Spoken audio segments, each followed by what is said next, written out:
अब दूसरे अध्याय में प्रवेश करते हैं। पहले अध्याय में देख चुके कि कुरुक्षेत्र के मैदान में दोनों तरफ सेनाएं खड़ी हुई हैं। एक ओर कौरवों की सेनाएं, दूसरी तरफ पांडवों की सेनाएं, और युद्ध प्रारंभ होने जा रहा है। उसके विषय में धृतराष्ट्र ने संजय से पूछा कि मेरे पुत्रों ने और पांडव के पुत्रों ने क्या किया। तो संजय ने वहाँ की युद्ध के प्रारंभ की स्थिति बताई कि प्रारंभ में दुर्योधन द्रोणाचार्य के पास गया और उसने पांडवों की सेना देखने के लिए कहा। तो उसने तुलना भी की और ये भी कहा कि हमारी तरफ की सेना बहुत है, अजय है, हम लोग जीतेंगे। ये सब उसने बताया, लेकिन द्रोणाचार्य कुछ नहीं बोले। उनके न बोलने पर हो सकता है कि उसी के कारण से हो दुर्योधन कुछ उदास हुआ कि कुछ उत्साह की बात द्रोणाचार्य ने कही नहीं। तो उसको प्रसन्न करने के लिए भीष्म पितामह ने अपना शंख बजा दिया। शंख बजा दिया कि माने हम युद्ध के लिए तैयार हैं और युद्ध खूब होगा और तुम्हारी तरफ से युद्ध होने में हम लोगों में कहीं किसी प्रकार से कमी नहीं होगी, इस बात की सूचना दे दी। लेकिन भीष्म के शंख बजाने के बाद फिर कौरवों के पक्ष के बाजे बजने लगे, युद्ध के बाजे, और पांडवों की तरफ भी बजने लगे। और उसके बाद पांडवों की तरफ से शंखर ध्वनि होने लगी। भगवान कृष्ण ने भी शंख बजाया, अर्जुन ने भी शंख बजाया। उसके बाद पांचों भाइयों ने और जो युधिष्ठिर थे उन्होंने भी शंख बजाया, भीम ने बजाया, नकुल सहदेव ने बजाया, और बहुत से लोग जो राजा लोग थे सबने अपने शंख बजाए। और उनके सबके शंख एक साथ बज उठे और इतनी भयंकर ध्वनि हुई कि कौरवों के हृदय विदीर्ण होने लगे। एक प्रकार से उनके पैर कांप गए। ये तो बड़े शक्तिशाली हैं, बड़े इकट्ठे होकर के एक साथ शंख बजा रहे हैं। भयभीत से हो गए वो लोग। उसके बाद फिर जब देखा कि युद्ध होने की तैयारी हो गई, तब अर्जुन ने भगवान कृष्ण से कहा कि मेरा रथ दोनों सेनाओं के बीच में खड़ा करो, जिससे कि मैं ये देख सकूं कि किनके साथ मुझे युद्ध करना है, कौन कौन महारथी हमारे समकक्ष युद्ध के लिए आए हैं, जो हमारी जैसी शक्ति के रखने वाले हैं। अर्जुन बड़े उत्साह से उन सबको देखने के लिए गया, लेकिन जब उसने देखा कि दोनों तरफ की सेनाओं में अपने ही बंधु बांधव खड़े हैं, ये सब मारे जाएंगे, तो युद्ध का जो परिणाम है उसको देख करके वो चिंतित हो उठा और उसके हाथ पैर ढीले पड़ गए, बुखार आ गया, उसको जो है मुँह सूखने लगा, धनुष बाण रख दिए। अपनी स्थिति का उसने वर्णन किया और भगवान से कहा कि इस युद्ध का बहुत भीषण परिणाम होने जा रहा है, इससे अच्छा कि हम युद्ध न करें। ऐसे कह करके अर्जुन रथ के पिछले भाग में बैठ गया। संजय धृतराष्ट्र को बताते हैं किस प्रकार से अर्जुन जो है कृपयाविष्टम, कृपा से आविष्ट हुआ, कृपया पर्याविष्टम, माने बहुत अधिक उसके मन में कृपा भाव आ गया और वो युद्ध से विरत होकर के बैठ गया। पहला अध्याय इस प्रकार से समाप्त हुआ। पिछली बार कहा था कि देखो अंत में, अध्याय के अंत में एक पुष्पिका दी रही थी जिसे कहते हैं, जो ओम तत्सद इत्यादि है। इसका अर्थ एक बार अच्छी तरह से समझ लेना चाहिए कि ये महाभारत के ग्रंथ में देखो तो वहां तो ये लिखा हुआ नहीं मिलता है। वहां तो अध्याय का नाम है, पर्व का नाम है, और वो जितने भी उसमें पर्व में आते हैं, अध्याय आते हैं, उनका नाम दे करके आगे बढ़ते गए। लेकिन जब से ये गीता शास्त्र अलग निकाला गया और अध्ययन अध्यापन के लिए इसके एक से मुख्य विषय बनाया गया, तब इसमें जो है ये है पुष्पिकाएं ये जोड़ी गई। उसके बाद देखते हैं, लेकिन ये पुष्पिकाएं शंकराचार्य जी के सबसे पहले थी, बात की नहीं, शंकराचार्य जी के समय में भी थी। अन्य अन्य आचार्यों ने जब इनके ऊपर भाष्य लिखे हैं उसके पहले भी उपलब्ध थी है। इसके माने ये प्राचीन, और इसमें जो ये है हर अध्याय के समाप्त होने की सूचना है। और ये भी इसमें विषय है कि इस अध्याय में क्या कहा गया है, इसका महत्व क्या है, ये इसमें संक्षेप में बता देते हैं। जैसे ओम तत्सत इति, ये ओम तत् और सत ये परमात्मा की नाम है। ओम परमात्मा ही का नाम है, तत् भी वाच्यार्थ के अनुसार ईश्वर है, लक्ष्यार्थ के अनुसार वही ब्रह्म परमात्मा है। तत् और सत यही परमात्मा ही सत है। इस प्रकार से ये तीन शब्द ओम तत्सत। अब इनका अर्थ क्या है ये 17वें अध्याय में देखेंगे चल करके, तब तक प्रतीक्षा करो। अभी यहाँ इनका विस्तार की जरूरत नहीं है।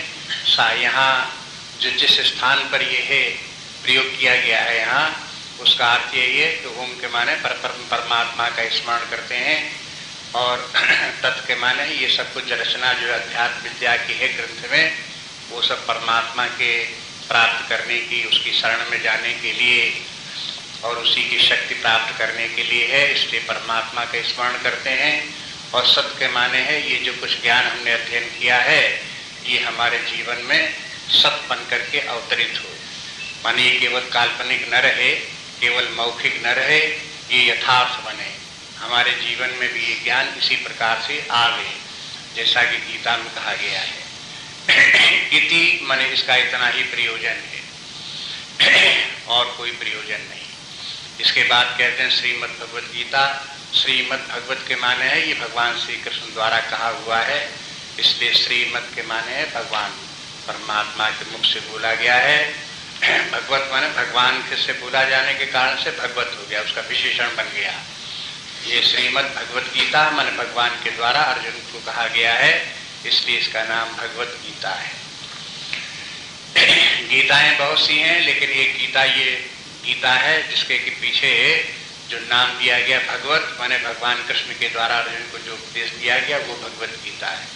अन्यथा अन्य गीताओं में कहीं राम गीता है, कहीं गणेश गीता है, कहीं मंकी गीता है, कहीं शिव गीता है। इस प्रकार से बहुत सी गीताएं हैं, कुछ महाभारत में है, कुछ और पुराणों में है। इस प्रकार की गीताएं बहुत हैं, लेकिन गीता कौन सी गीता, अब ये बताने के लिए श्रीमद् भगवत गीता के माने ये गीता जो भगवान कृष्ण ने अर्जुन को सुनाई, इसलिए उसके गीता का ये विशेषण भी है।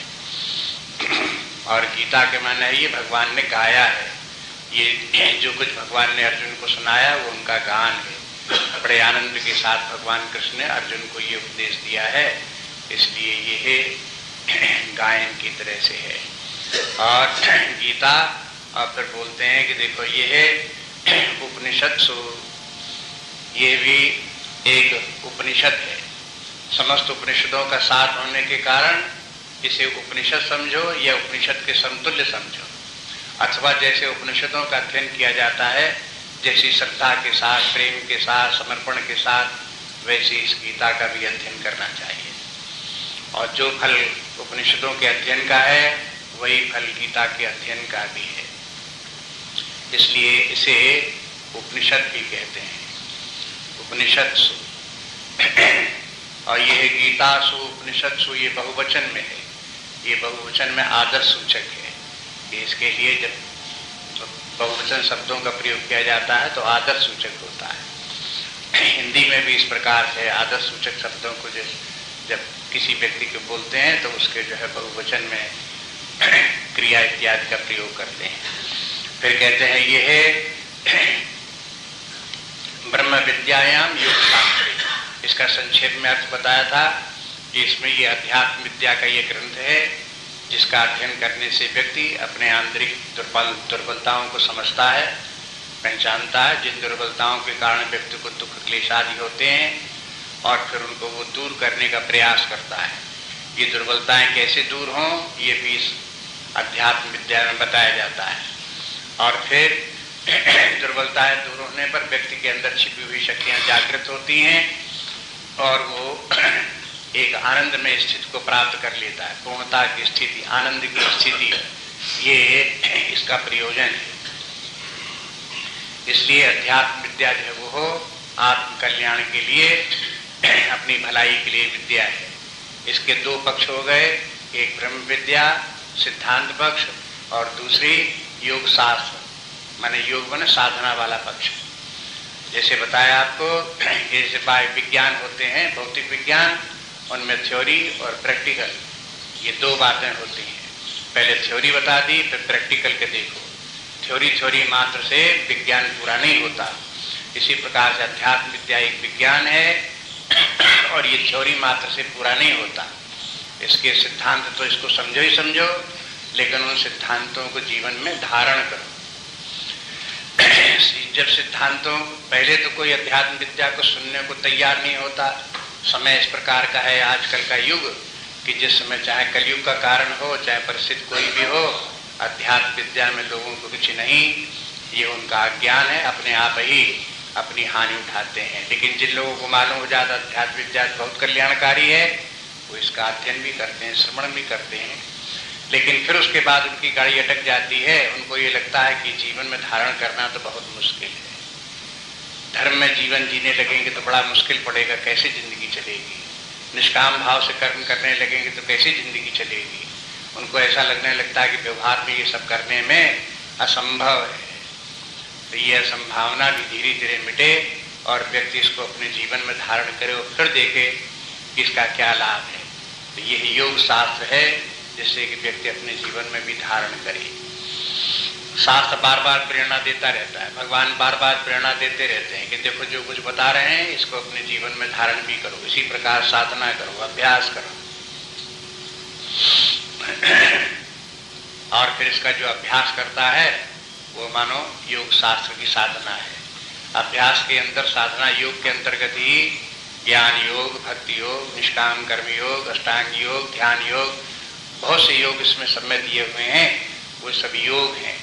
वो योग सब इसीलिए हैं जिससे कि व्यक्ति उनको अपने जीवन में धारण करे, उसी प्रकार से जीवन जिए, अपने जीवन को कल्याणकारी उसी प्रकार से बनावे, अपनी दुर्बलताओं को दूर करे। ये सब योग विद्या है, योग शास्त्र ही है। हर अध्याय में अलग अलग योग का नाम दिया हुआ है, इसलिए आगे कहते हैं देखो ये श्री कृष्ण अर्जुन संवाद है। ये भगवान कृष्ण और अर्जुन का संवाद तो है ही है, लेकिन इसमें जो है ये है अर्जुन विषाद योगो नाम। पहला अध्याय जो है इसमें कौन सा योग है कि बोले ये अर्जुन विषाद योग है। अर्जुन को विषाद हो गया तो ये विषाद ही योग बन गया। अब योग तो बहुत से हैं, विषाद कैसे योग बन जाता है? विषाद भी योग बनता है। देखो थोड़ा सा आप ध्यान दोगे तो विषाद या दुख दो प्रकार का होता है। एक तो भौतिकवादियों का दुख होता है, दुखी होते रहते हैं, फिर घटनाएं घटती हैं, फिर दुखी होते हैं, फिर घटनाएं घटती हैं, फिर दुखी होते हैं। इस प्रकार से बार बार दुखी होते ही रहते हैं और सारी जिंदगी दुखी होते रहते हैं। एक दुख का तो ये रूप है। कभी उनके मन में ये नहीं आता कि हमारे अंदर जो ये दुख उत्पन्न होता है ये कैसे समाप्त हो, ये विचार उनके मन में नहीं आता। उनका ध्यान यही रहता है कि घटनाएं न घटें, ऐसा न हो, ऐसा न हो, जो हम चाहते हैं वही हो, जो हम नहीं चाहते वो न हो, बस यही सोचते रहते हैं। लेकिन जब कोई व्यक्ति, दुखी व्यक्ति भगवान के सामने, जैसे अर्जुन भगवान के सामने आ गया, ऐसे ही भगवान की तरह से कहीं कोई महापुरुष हो, ज्ञानी व्यक्ति हो, भगवान का भक्त हो, संत पुरुष कोई हो, ऐसे व्यक्ति के पास अगर कोई व्यक्ति दुखी हो तो वो फिर दुखी व्यक्ति को मार्गदर्शन भी देता है। वो कहता है कि देखो ये दुख का कारण तुम्हारे अंदर विद्यमान है, तुम धीरे धीरे करके अपने आप को बदलो और इस दुख से छुटकारा पाओ। भगवान की शरण में जाओ, वहां कोई दुख नहीं, सारे दुख तुम्हारे मिट जाएंगे। तो ये जो प्रेरणा जब मिलती है व्यक्ति को तो उसको फिर वो ध्यान दूसरी तरफ देता है। किस तरफ कि ये हमारा दुख मिट सकता है तो क्या करना चाहिए। तो वो अपने आप ही अपने भीतर कोई दुख मिटाने की जो साधना करता है उसी का नाम योग है। इसलिए व्यक्ति का फिर वो विषाद या दुख योग बन जाता है। आप देखेंगे कि अपने शास्त्रों में इस प्रकार के उल्लेख आते रहते हैं। जैसे रामचरितमानस में महाराज दशरथ का निधन हो गया, शरीर समाप्त हो गया और फिर सब रोना पीटना समझ गया, नगर भर में रोने लगे, रानियां रोने लगी, रनवास में और सब राजमहल में सब रोने लगे। तब वशिष्ठ जी वहाँ आते हैं और उनके साथ में और विप्र लोग आते हैं और फिर वो उन लोगों को समझाते हैं तुलसीदास जी कहते हैं, क्या समझाते हैं? प्राचीन कथाएं सुनाते हैं और उनको ज्ञान बताते हैं। प्राचीन कथाएं क्या बताते हैं कि देखो इस प्रकार से एक दिन शरीर तो त्याग सबका होता है, और इतने इतने बड़े राजा हो गए, इतने इतने महान हो गए, उनका सबका शरीर छूट गया। अपने पूर्वजों में याद करो, देखो सबके राजा रघु दिलीप इत्यादि सब हुए, आखिरकार बड़े बड़े प्रतापी राजा हुए, उनके सबके शरीर छूटे कि नहीं छूटे? कोई न कोई कारण बनता है, शरीर तो छूटता ही है सबके। तो इस प्रकार का याद दिलाते हैं उनको। फिर कहते हैं कि शरीर छूटने से कहीं कोई व्यक्ति समाप्त थोड़े हो जाता है। एक शरीर छूटा, दूसरा शरीर व्यक्ति को प्राप्त होता है। जीव एक शरीर छोड़ करके दूसरे शरीर में चला जाता है। इस प्रकार से उनको उपदेश दिया, ज्ञान दिया। ज्ञान के माने जो है ये है, सब समझो कि आत्मा क्या है, जीव क्या है, जगत क्या है, शरीर किस प्रकार से नाशवान है। ये सब जब घटनाएं सुनाते हैं तब व्यक्ति का दुख दूर होता है। दुख दूर होता है कि माने फिर उसको समझ में आ जाता है कि दुख के नाश का उपाय समझ में आता है। ऐसे ही देखते हैं रामचरितमानस में जब बाल ही मारा गया तो तारा बहुत विलाप करने लगी। भगवान राम वहां पहुंचे तो तारा को भी समझाया। वहां भी क्या समझाया? अब याद कर लो, यही समझाया उनको कि देखो दो बातें हैं, एक तो जीव और एक शरीर है? तुम किसके लिए रो रही हो? चित जल पावक गगन समीरा, ये शरीर पंच महाभूतों का बना हुआ शरीर, अगर तुम्हें इसके लिए रोना होती तो तुम्हारे सामने विद्यमान है ही है? इसको क्यों रो रही हो? इसके लिए ये तो कहीं चला नहीं गया।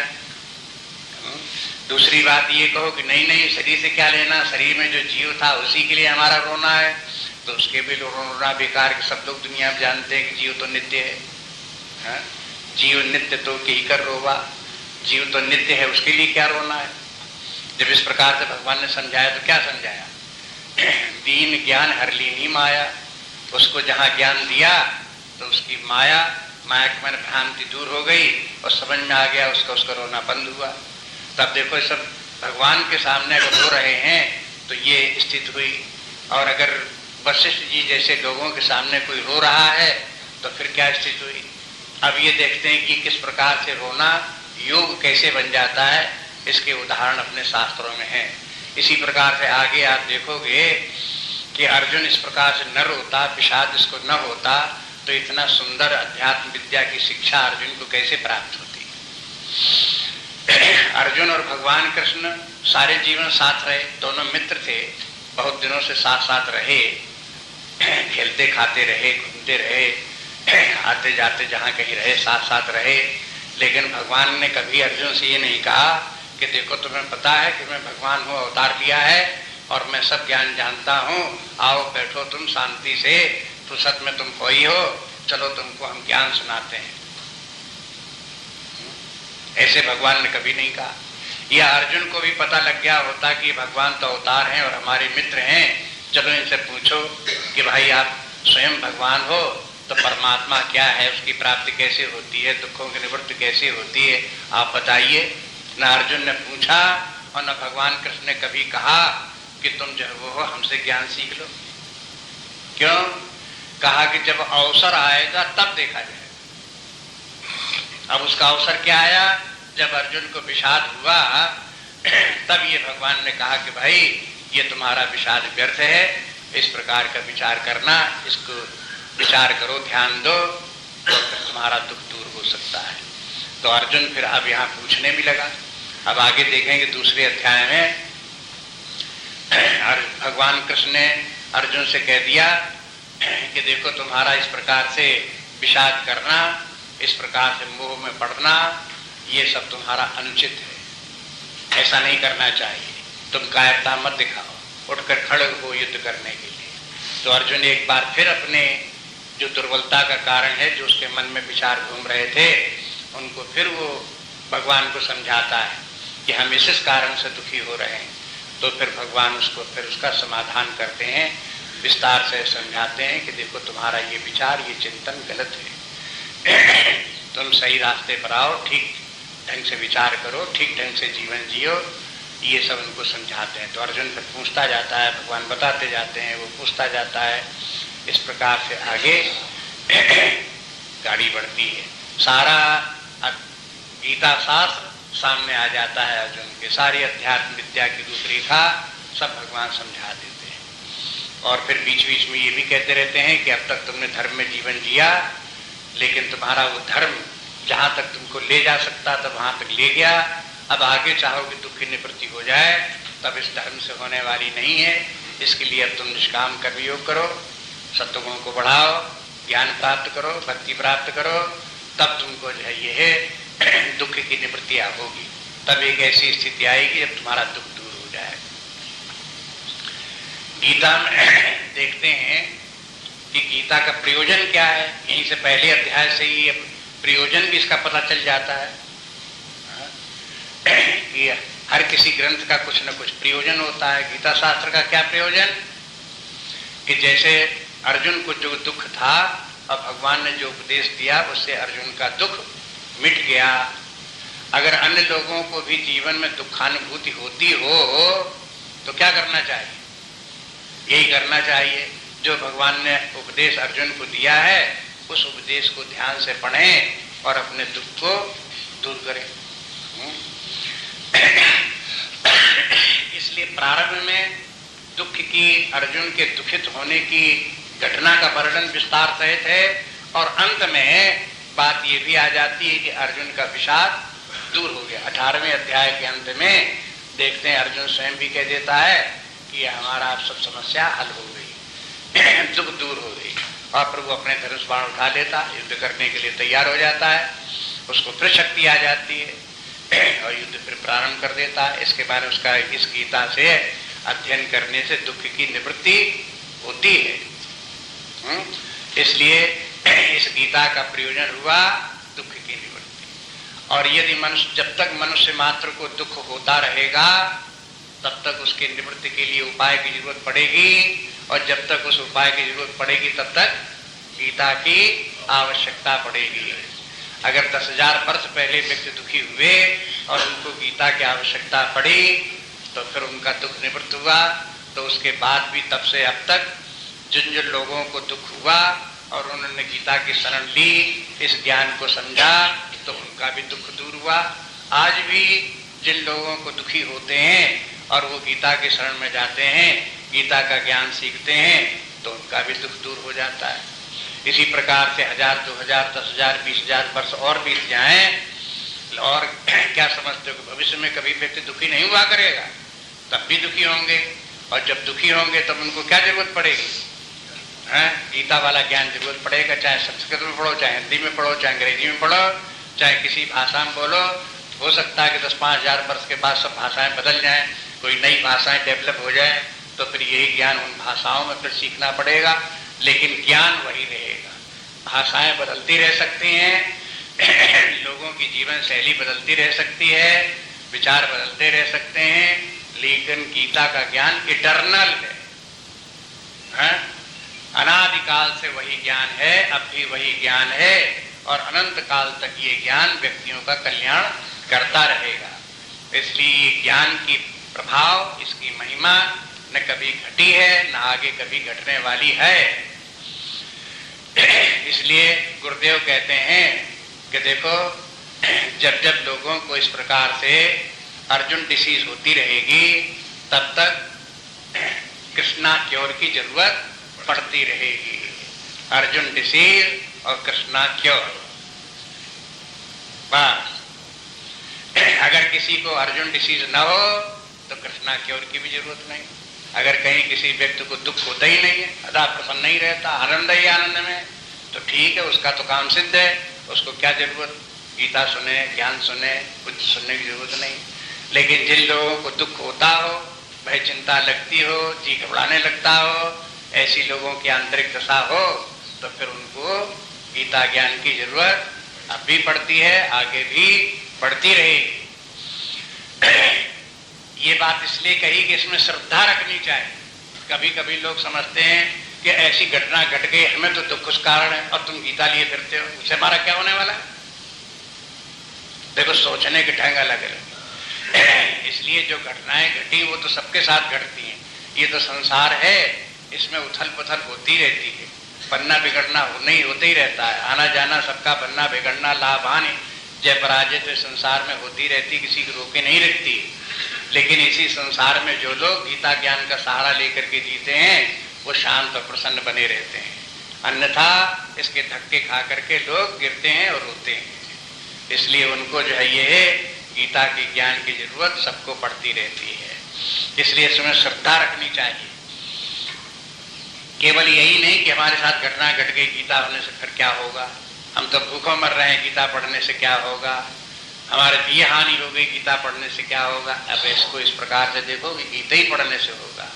इसलिए विशेष रूप से ध्यान दें गीता शास्त्र की महिमा, इसको समझें। दूसरी बात है किसी के साथ साथ ये कि यह गीता दुख का निदान तो है ही है, लेकिन दुख क्यों होता है ये भी पहले अध्याय से भगवान कृष्ण बता देते हैं। और अंत में जो डायग्नोसिस है वो देखते हैं अर्जुन के जीवन में कि फिर वो जो रोग का कारण है वो समाप्त हो जाता है। दुख का कारण क्या है डायग्नोस किया तो भगवान ने कहा कि अर्जुन तुमको मोह हो गया है, इस मोह के कारण तुम दुखी हो रहे हो। दुखी इसलिए नहीं हो रहे हो, कितने लोग सब मारे जाएंगे उनका क्या होगा, उनके प्रति तुम्हारा जो मोह पैदा हो गया और वो मोह तुम्हारे अंदर तुम्हारे हृदय में जो उत्पन्न हो गया है, बस वही मोह तुमको दुख दे रहा है। और ये इसी के कारण से तुम दुखी हो रहे हो। अगर तुम्हारा मोह दूर हो जाए तो तुम्हारा दुख भी दूर हो जाएगा। इसलिए एक बात ये भी मूलभूत सिद्धांत जीवन का है, दुख से निवृत्ति सब चाहते हैं, लेकिन लोगों को ये पता नहीं लगता कि हमको दुख क्यों होता है।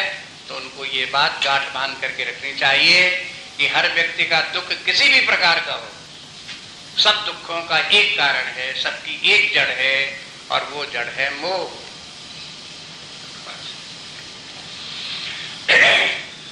प्रारंभ में भी भगवान कह देते हैं अर्जुन तुमको ये विषम स्थिति में मोह कहां से उत्पन्न हो गया, और फिर भगवान उस मोह के दूर करने का उपाय करते हैं। और अंत में 18वें अध्याय में अर्जुन कह भी देता है कि नष्टो मोहा स्मृतिर्लब्ध्वा त्वत्प्रसादान मयाच्युत। हे भगवान आपकी कृपा से हमारा मोह दूर हो गया। मोह दूर हो गया कि माने दुख भी दूर हो गया। बस जब तक मोह तब तक दुख, जहां मोह खत्म तहां दुख खत्म। इसलिए अब इस बात को, इस सूत्र को तो अपने जीवन में परीक्षा करते रहना चाहिए। जब जब दुख हो तो उसे देखना चाहिए कि आखिरकार कहाँ मोह था जो हमें दुख हो गया, कहाँ हमको मोह था जो दुख हो गया। तो जब जब दुख होगा तो उसे डायग्नोस करेगा और उसके कारण की तरफ ध्यान देगा तो कहीं न कहीं मोह मिलेगा। मोह का अर्थ क्या है? मोह के माने ये है, दो बातें उसमें है। जो सत्य है उसकी अनुपलब्धि होना, और जो सत्य नहीं है उसमें मिथ्या प्रतीति उसकी जो है वो सत्य लगने लगना। ये दोनों मिलकर के मोह कहलाता है। मोह के दो पक्ष हैं, अप्रतीति और अन्यथा प्रतीति। संस्कृत में इस प्रकार से बोलते हैं, अप्रतीति बन सत्य की अप्रतीति। जैसे भगवान ने ही बाल के मरने पर तारा को समझा दिया कि देखो तुम्हें सत्य की अप्रतीति, एक बात ये, और दूसरी उसके स्थान में अन्यथा प्रतीति। बस यही बात जो है दोनों को निवारण कर दिया। तो बस ये है तीन ज्ञान हर लीनी माया, माने उसको ज्ञान दिया तो माया हर ली के माने क्या है? मोह हर लिया, उसका अज्ञान हरण कर लिया। तो जहां अज्ञान व्यक्ति को हरण होगा तो मोह दूर हो जाएगा। सत्य का ज्ञान नहीं है इसीलिए व्यक्ति को मोह होता है।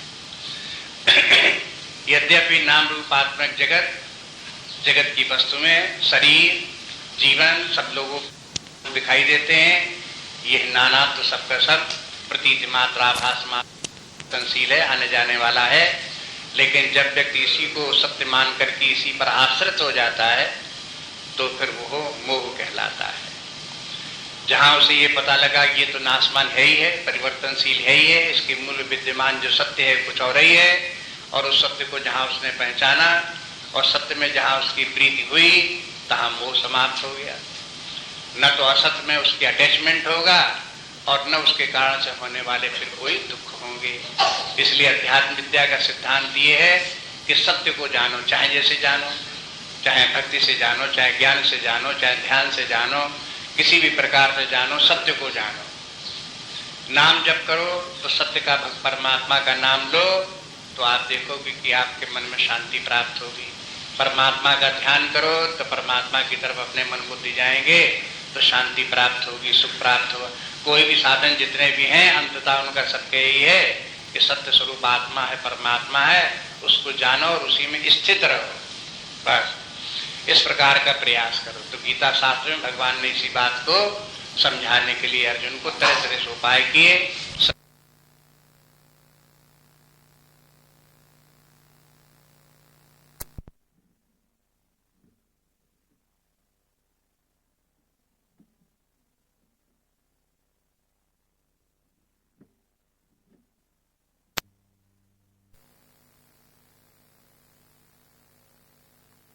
देख रहे हैं, जो कुछ हम समझ रहे हैं, यहाँ हमारी आसक्ति के कारण से ही दुख है। तो वो अर्जुन की आसक्ति मिटी और वो अपने सही रास्ते पर, जीवन के सही रास्ते पर आ गया। जो उसकी बुद्धि भटकी हुई थी वो सही रास्ते पर आ गई। परोक्ष रूप से सिद्धांत में सारा ज्ञान एक बार सीख लेना एक बात है, लेकिन जब साधना करेगा तो उसे क्रम क्रम चलना पड़ेगा। एकदम से आखिरी साधना नहीं हो जाएगी, अंत में एकदम आत्मज्ञान परमात्म ज्ञान प्राप्त हो जाए, वो नहीं प्राप्त होगा। उससे बीच की जो प्रारंभिक साधनाएं करनी है, धर्म के मार्ग पर चलनी है, निष्काम कर्मयोग करनी है, उपासनाएं इत्यादि करनी है, संयम रखना है, तप करना है, जप करना है, ये तो सब व्यक्ति को पहले करने ही होंगे। तब करते करते अंत में उसका मोह दूर होगा और फिर उसका लक्ष्य तभी पूरा होगा।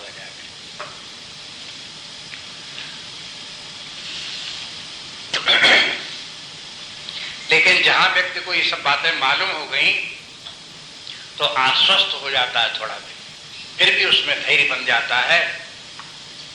और पहले की तरह से जो व्यक्ति अज्ञानी व्यक्ति जैसे रोते हैं और हाया करते हैं, फिर वैसे वो भी नहीं करता है। उसमें देखते हैं कि एक प्राचीन कथा इस प्रकार की है ज्ञान अज्ञान की, कि अज्ञानी किस प्रकार से दुखी होता है। अज्ञान का कोई कारण नहीं, लेकिन अज्ञान दुखी होगा। जहां वो हो 10 व्यक्तियों की जो कथा है, जो नदी पार करते हैं और फिर उसमें से एक समझ बैठता है कि एक नदी में डूब गया, मर गया, उसके कारण से दुखी भी होता है। मरा कोई नहीं, डूबा कोई नहीं, लेकिन अज्ञान के कारण से गिनती सही न गिन पाने के कारण से वो समझे एक डूब गया और डूब गया तो रोने लगे। लेकिन जब एक व्यक्ति ने दूर से देखा आते हुए कितने थे, 10 व्यक्ति रोते बैठे, क्यों रो रहे हैं? तो उनसे पूछा कि भाई क्यों रोते हो? तो बताया कि भाई हमने 10 लोग थे, उसमें से एक डूब गया है, इसलिए उसके कारण से हम दुखी हैं, रो रहे हैं हम। तो उसने जब नजर डाली तो एक नजर सबको गिन लिए तो 10 हैं। कहा तुम 10 थे कि 11? के 10 थे। तो उसने कहा कि भाई तुम बेकार रोते, पर 10 तो तुम लोग हो, कि हम 10 कहाँ हैं? कि नहीं हो तुम 10। वो समझ गए कि इनको गिनती नहीं आती, ठीक से गिन नहीं पाते। तो उस व्यक्ति ने जहां दृढ़ता पूर्वक कह दिया कि देखो तुम चुप बैठो, रोने की जरूरत नहीं है, 10वां बात हम तुमको अभी दिखाई देते हैं, 10वां व्यक्ति डूबा नहीं है। तो जहां उसने दृढ़ता के साथ कहा तो वो चुप हो।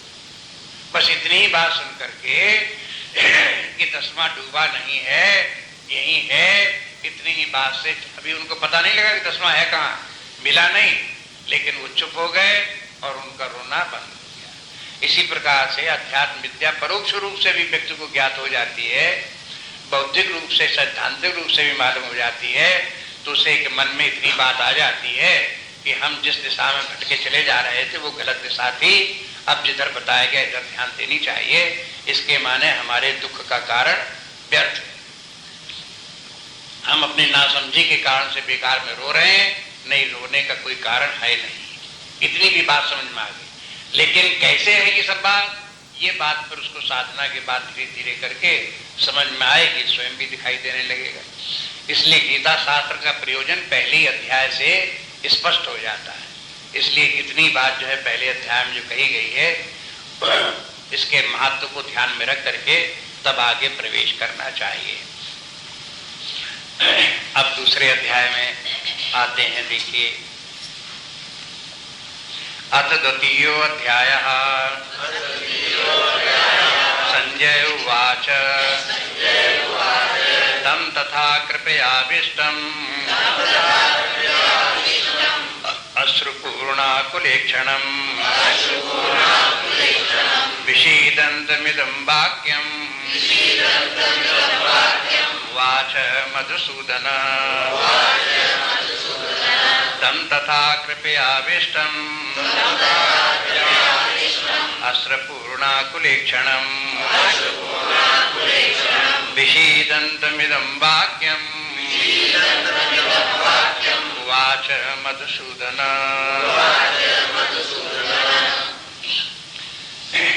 पिछले पहले अध्याय के अंत में संजय ने कहा कि इस प्रकार से अर्जुन रथ में बैठ गया, अस्त्र शस्त्र धर दिए और दुखी होकर के बैठ गया।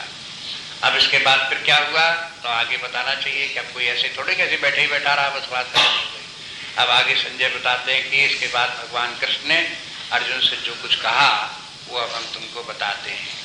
तो इसमें संजय धृतराष्ट्र से बोले कि तन तथा कृपयाविष्टम, तम के मैंने अर्जुन को इस प्रकार से कृपयाविष्ट देख करके और अश्रुपूर्णा, उसके आंखों में आंसू आए हुए हैं ये देख करके, आकुलेक्षणम, और उसके बाद उसके जो है दृष्टि जो है मंद पड़ गई, इतने आंसू आ गए उसको दिखाई भी कम देने लगा, आंखों के सामने अंधेरा सा जैसा छा गया। और विषीदंतम, और इस प्रकार से विषाद कर रहा था अर्जुन। तो ऐसे विषाद करने वाले अर्जुन से इदम वाक्यम वाच मधुसूदन भगवान कृष्ण ने ये वचन कहे। तो इसमें इस श्लोक में तो केवल ये बात हुई कि भगवान कृष्ण की इतनी देर तक तो भगवान सुनते रहे अर्जुन की बात को, ये क्या बोलता जा रहा है, इसके मन में क्या क्या विचार आ रहे हैं, उनको सबको भगवान ने समझा, ध्यान दिया उनके ऊपर। और फिर जब अर्जुन चुप हो गया और बैठ गया तब भगवान जो है उससे बोलते हैं।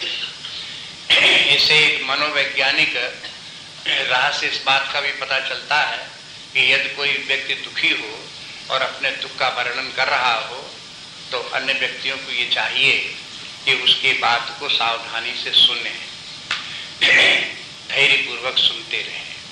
वो मान लो 10 मिनट, 5 मिनट, 15 मिनट, घंटे, आधे घंटे, 2 घंटे, जब तक कि वो बोले तब तक उसको सुनते रहना चाहिए और सहानुभूति के साथ सुनते रहना चाहिए। ऐसे सुनने के मानो ध्यान से सुन रहे हैं, उपेक्षा न करें।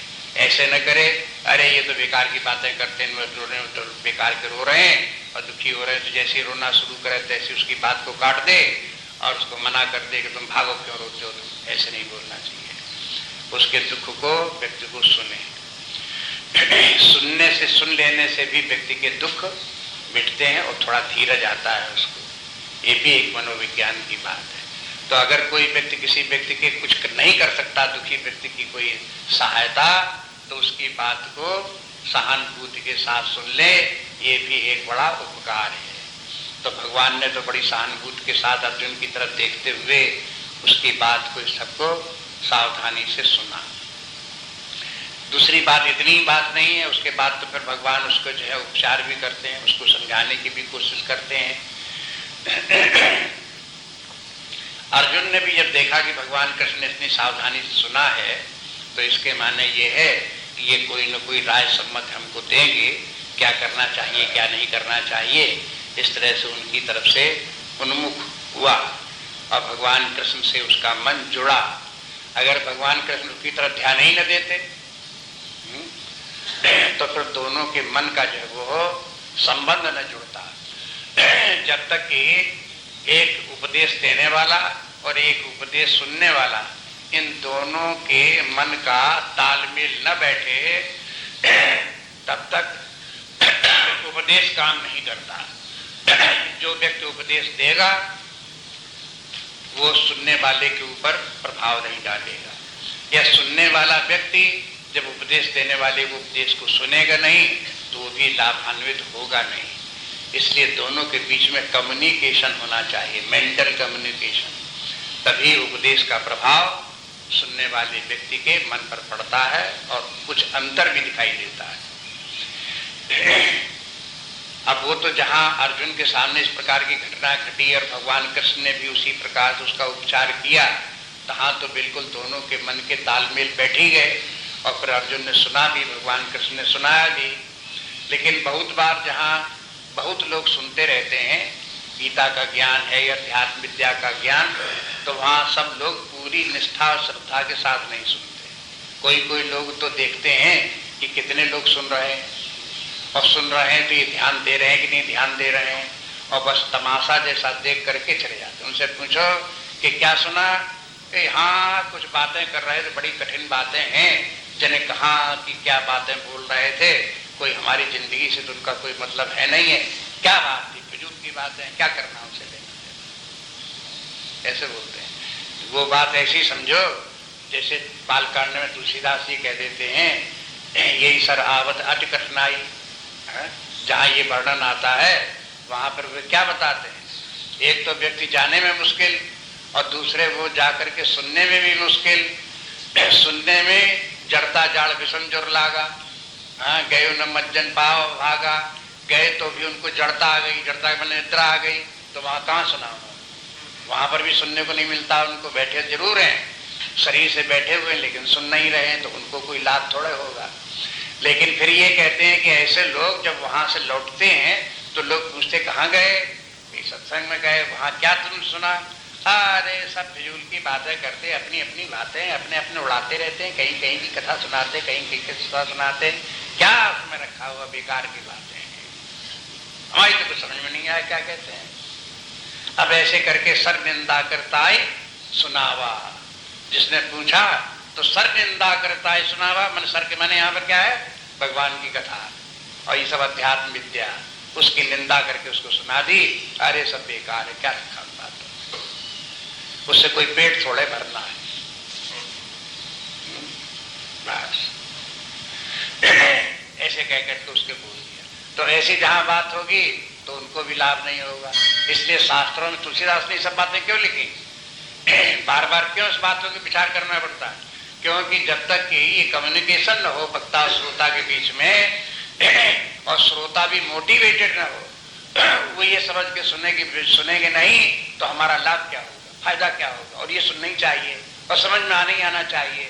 इस प्रकार से बहुत दृढ़ता के साथ संकल्प लेकर के जब सुनेगा तभी वो सुनेगा और तभी उसको समझ में आवेगा। जब समझ में आवेगा तभी लाभ होगा। कोई कोई लोग जाते हैं तो इसलिए गए कथा सुनी, इसलिए कि कान पवित्र हो जाएंगे, कथा भगवान की सुनेंगे तो कान पवित्र हो। बस कान के आगे न मन पवित्र हो, न बुद्धि पवित्र हो, न जीवन में कोई परिवर्तन आवे, केवल कान का जो डब्बा है बस वही पवित्र हो जाए, धुल जाए, साफ। ऐसे करके ऐसे करके नहीं है। इसका जो है ये कथा, ये सब कुछ जो अध्यात्म विद्या है, ये तो केवल कान पवित्र से काम नहीं चलता, मन पवित्र से भी काम नहीं चलता। इसको सुनो, सुन करके समझो, समझ करके जीवन में धारण करो, उसी प्रकार के जीवन के अपने आप को बनाओ। इस प्रकार दृढ़ संकल्प के साथ जब सुनेंगे तब उससे लाभान्वित होंगे। बहुत बार बहुत सुनते रहते हैं, इसीलिए उपनिषदों में भी कह दिया कि ये ज्ञान तो ऐसा है कि बहुत सुनने वालों को भी नहीं प्राप्त होता। बहुत सुनते रहेंगे तो ध्यान है न देखो तो जानियता सुनते रहो, तो ध्यान दे के सुनो, तब फिर उसकी बात समझ में आएगी, तब उसका लाभ होगा। इसलिए ये भगवान कृष्ण और अर्जुन के दोनों के बीच में जो तालमेल बैठता है उसका संबंध संजय बताते हैं कि भगवान कृष्ण ने सावधानी से अर्जुन की बात को सुना और ये भी देखा, अरे अभी जब हम रथ लेकर के दोनों सेनाओं के बीच में जा रहे थे तब तो अपना अर्जुन धनुष ताने हुए था, बाण ताने हुए था, छाती फुलाए हुए था, सिर उठा करके चारों तरफ देख रहा था, और अब ये क्या हो गया, इतनी देर में इसका जो है रूपरेखा कैसे बदल गई, कैसे सिर लटका लिया, हाथ पैर कैसे ढीले हो गए, धनुष कैसे गिर पड़ा, इतना अंतर हो गया, आंखों में आंसू भी आ गए। देखो ये व्यक्ति की मन ही इस प्रकार का है, व्यक्ति को शक्तिशाली बना देता है और व्यक्ति का मन ही ऐसा है कि उसे दुर्बल बना देता है। एक समय अर्जुन का मन था जब इस प्रकार से वीर योद्धा की तरह से वहां खड़ा था, अजय बना खड़ा हुआ था। एक स्थिति ऐसी आ गई, अब मानसिक दशा ऐसी बन गई कि वही कायर दुर्बल होकर के बैठ गया बिल्कुल।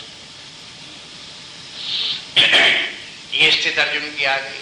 तो उसकी स्थिति की, अर्जुन की ये दशा देख करके भगवान कहते कि देखो ये क्या हो गया तुमको। उसके आगे जो कुछ भगवान कहते हैं वो बताते विषीदंतम इदम। अब इसके माने जो कुछ भगवान कृष्ण कहते हैं अर्जुन के विषाद को देख करके कहते हैं विषीदंतम, माने जो विषाद कर रहा था अर्जुन उसके विषाद के निवारण के लिए कहते हैं। और विषाद का लक्षण क्या, आंखों में आंसू आए हुए हैं और वो मन से उदास बैठा हुआ है। ये सब भगवान ने स्पष्ट रूप से देखा और इसके निवारण के लिए ही आगे बोलते हैं भगवान। वैसे तो ये यहाँ विषीदंतम इदम उवाच मधुसूदन ऐसे बोल सकते थे, विषीदंतम उवाच मधुसूदन, बात पूरी हो गई। ऐसे अर्जुन को देख करके भगवान ने ऐसा बोला। लेकिन संजय इतना और बोलते हैं, इदम वाक्यम उवाच, ये वचन कहे, माने जो आगे वचन कहे ये बात ऐसे तब कही जाती है बोलने के तरीके में जब संजय को धृतराष्ट्र का ध्यान भगवान कृष्ण की बात के ऊपर लाना था, आकृष्ट करना था। तब बोले संजय के देखो ये बात भगवान कृष्ण ने अर्जुन से कही। तो विशेष रूप से बल दिया संजय ने, इसलिए ये श्लोक इस प्रकार से बोला गया। अब आगे देखो कि भगवान कृष्ण अर्जुन से क्या कहते हैं उसको समझ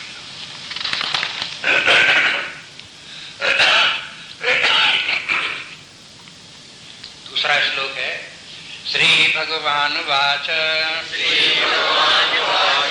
कुतस्त्वाकशमलमिदं विषमे समुपस्थितम् अनादिजुष्टम् अस्वर्ग्यम् अकीर्तिकरमर्जुन कुतस्त्वाकशमलमिदं विषमे समुपस्थितम् अनार्यजुष्टम् अस्वर्ग्यम् अकीर्तिकरम् अर्जुन। इस श्लोक का अर्थ देख लिए। कुतस्त्वा कहां से ही आ गया, कस्मलम इदम कस्मलम, ये कस्मल कहां से आ गया, विषमे, इस विषम स्थिति में समुपस्थितम आकर के सामने आ गया। ये तो अनार्यजुष्टम है, ये तो अस्वर्ग कर्म है और दूसरे अकीर्ति कर्म है। हे अर्जुन, ये सब कश्मल कहां से आ गया। अब एक बात तो ये देखो कि संजय तो ये कहते हैं कृपयाविष्टम, परया कृपयाविष्टम, अर्जुन के मन में बड़ी कृपा भाव आ गई है अपने बंधु बांधवों के ऊपर। लेकिन भगवान क्या कहते हैं, ये तुम्हारी कृपा आ गई है, ये तो कश्मल है। अब देखो स्थिति वही है, लेकिन कौन उसे कैसे देखता है। संजय को अर्जुन से बड़ी सहानुभूति है, इसलिए उसके बोलने का ढंग इस प्रकार से है कि भाई अर्जुन के मन में अपने बंधु बांधवों के प्रति बड़ा कृपा भाव आ गया। लेकिन भगवान कृष्ण कहते हैं कि देखो ये कृपा भाव नहीं है, ये कश्मल है। कश्मल के माने क्या है, यहाँ कश्मल के माने वैसे तो है मलिनता, मनोमालिन्य, मन में जो तुम्हारा ये विषाद आ गया, ये दोष आ गया, ये सब कश्मल है। आगे भी गीता में कश्मल शब्द प्रयोग किया जाता है। मन में जो मलिनता आती है, दुर्गुण मन में आ जाते हैं, उनको कश्मल कहते हैं। लेकिन प्रसंगानुकूल यहाँ पर अर्थ किया जाता है कश्मल के मन मोह। ये तुम अर्जुन, तुम्हारे मन में ये मोह कहाँ से आ गया। आगे चल करके ये है स्पष्ट भी हो जाएगा। मोह शब्द का प्रयोग आगे भगवान करते हैं, वहां पर आप देखेंगे। अभी यहाँ पर कश्मल शब्द का प्रयोग करते हैं, माने ये तुम्हारे मन की शुद्ध मन का शुद्ध गुण नहीं है। कृपा तो एक दैवी गुण है, दैवी संपत्ति का एक गुण है, कृपा भाव होना चाहिए। लेकिन कश्मल जो है वो दैवी गुण नहीं है, ये जो है आसुरी संपत्ति का है। जहाँ मन में विकार हो वहां पर है। अब तो देखो इतने में अंतर हो जाता है, कोई व्यक्ति उसी को गुण समझता है और कोई व्यक्ति उसी को दुर्गुण समझता है।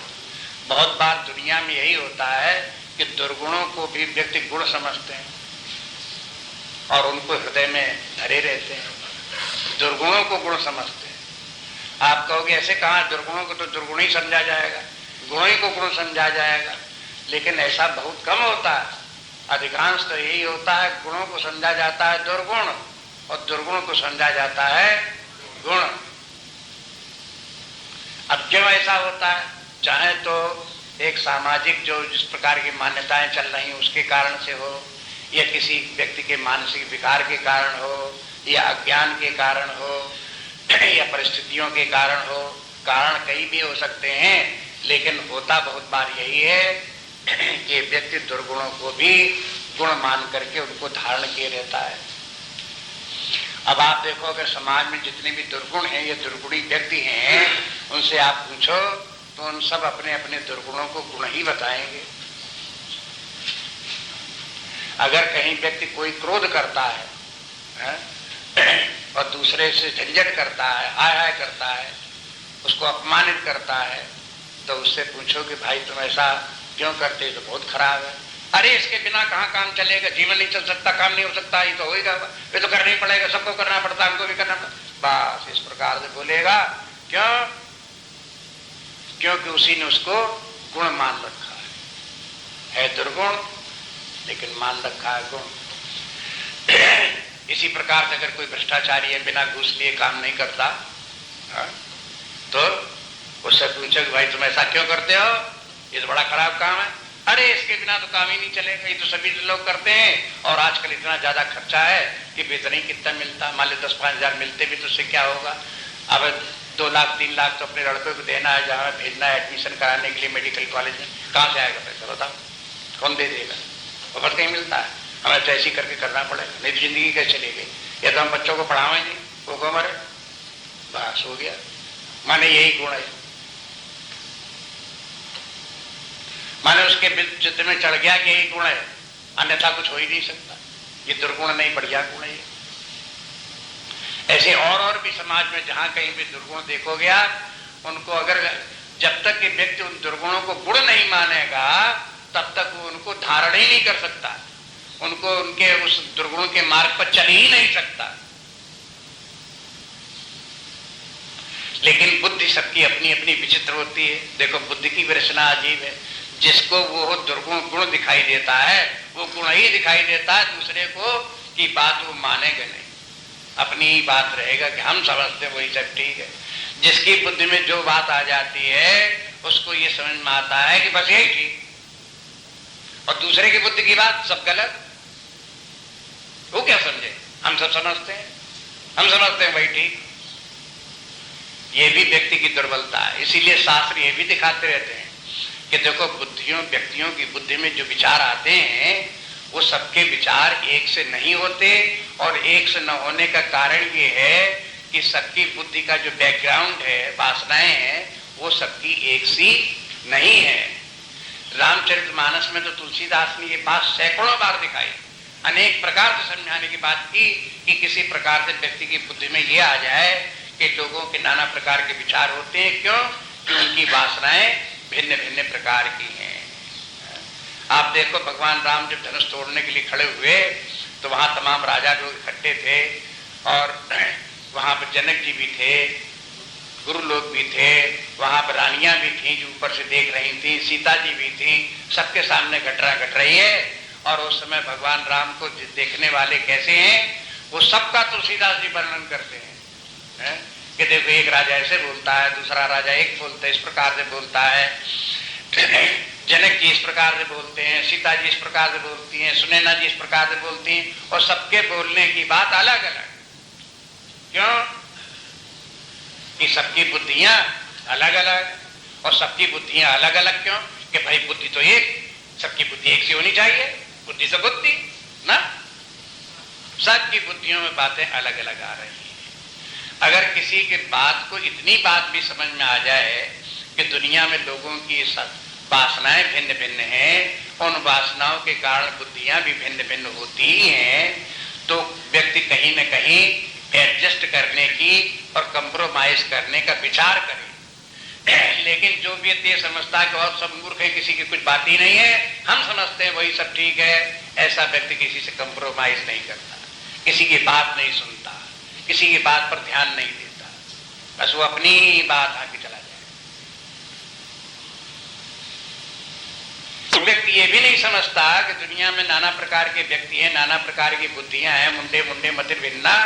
इस बात को भी अगर कोई नहीं समझता तो समझता ही क्या है? चाहे जितने ज्ञान की बात करे, कुछ नहीं समझता। फंडामेंटल तो यही इस बात समझ में आना चाहिए कि व्यक्तियों की बुद्धियां भिन्न भिन्न प्रकार की हैं। वो जरूर ही भिन्न भिन्न प्रकार का बोलेंगे, उनके मत भिन्न भिन्न जरूर होंगे। छोटी बातों में, बड़ी बातों में होंगे, उसको क्या करोगे आप? अब उनके आपके साथ में रहना है, काम करना है, तो उनकी बात को ध्यान दो, सहन करो, या समझाओ या सहन करो, कुछ न कुछ करना पड़ेगा। और न सहन करो तो फिर झगड़ा फिसाद, हाय हाय अशांति बढ़ती चली जाए।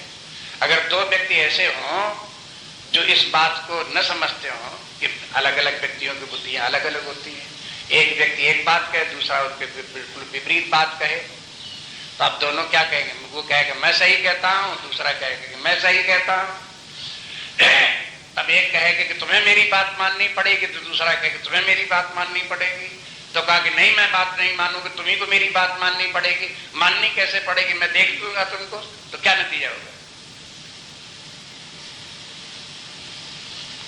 ये तो एक इतनी माने साधारण सी बात है, इतनी तो बात सबको समझनी चाहिए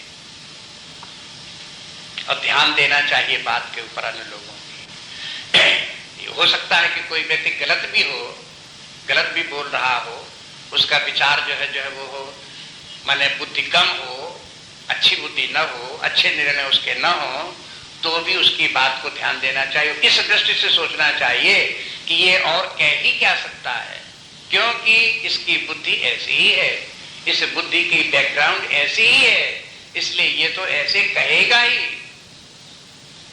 अन्यथा विचारा कर क्या सकता है? उसकी अपनी मजबूरी। तो परेशान होने से और उसके शिकायत करने से क्या फायदा, हाया करने से क्या फायदा?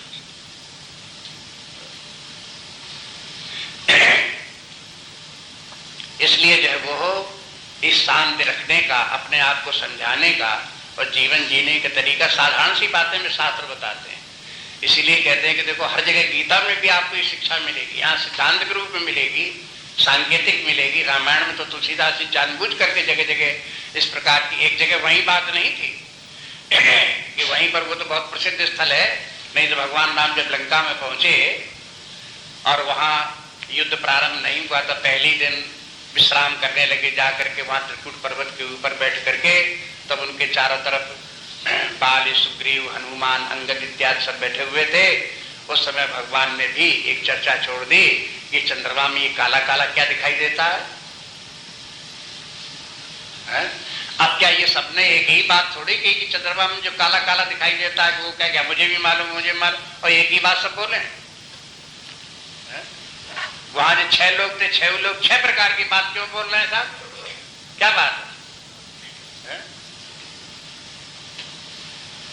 ऑब्जेक्टिव चंद्रमा तो एक ही है, सबको एक ही दिखना चाहिए, एक ही बात दिखनी चाहिए, एक ही सबको समझ में आना चाहिए। लेकिन कभी ऐसा नहीं हो सकता, क्योंकि सबकी बुद्धि के पीछे एक चश्मा लगा हुआ है, वासनाओं का प्रभाव है। उसके अनुसार जैसी बैकग्राउंड उसकी थिंकिंग व्यक्ति की है, वैसा ही उसे दिखाई देगा, उसकी वो मजबूरी है।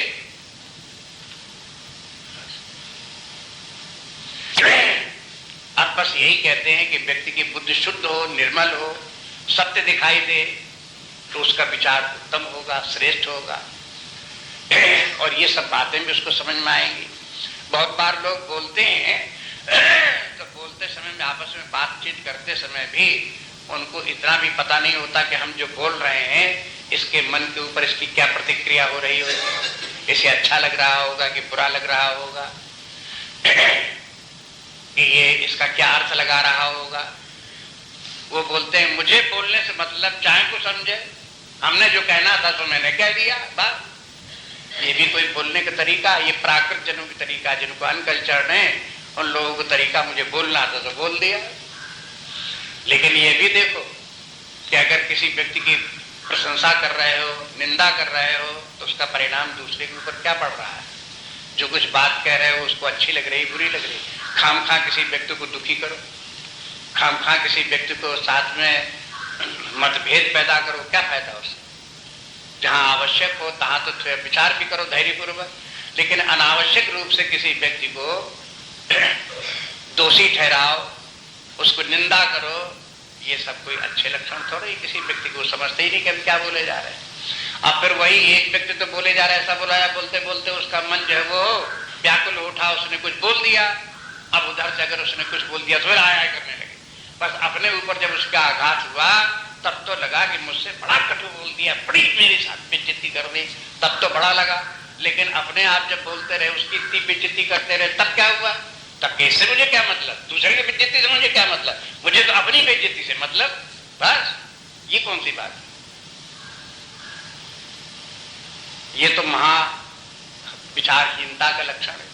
देखो, जिनको ये भी मालूम नहीं है कि बुद्धि किस प्रकार की होती है, कैसे इस प्रकार का क्या प्रभाव पड़ता है, ये तो फंडामेंटल से जीवन की इतनी भी कोई बात, ये तो शास्त्र नहीं सीखते पढ़ते, वो भी लोग इतनी बातों को तो जानते हैं। और शास्त्रों में तो बहुत स्पष्ट रूप से ये सब बातें बता दी गई, और एक बार नहीं बार बार बता दी गई। पुराणों इत्यादि में तो जाने कितने बार आई है, रामायण में इतने बार आई है। इसलिए प्रारंभिक बातों का तात्पर्य यह है, इस बात को अच्छी तरह से ध्यान में रखें कि व्यक्ति के गुण दुर्गुण जो है वो मुख्य बात ये कि व्यक्ति के कभी कभी दुर्गुण गुण करके दिखाई देते हैं, किसी किसी के दुर्गुण गुण करके दिखाई देते हैं। ऐसा भी होता है जहां व्यक्ति को अपने किसी के साथ में मोह है, आसक्ति है, तो उसके दुर्गुण भी गुण दिखाई देते हैं। जिससे व्यक्ति को बैर होता है, उसके गुण भी दुर्गुण दिखाई देते हैं। अब देखो ऐसा होता कि नहीं होता है? तब ये सब बातें जो है जीवन में जो है ये सावधानी से रहना चाहिए सके।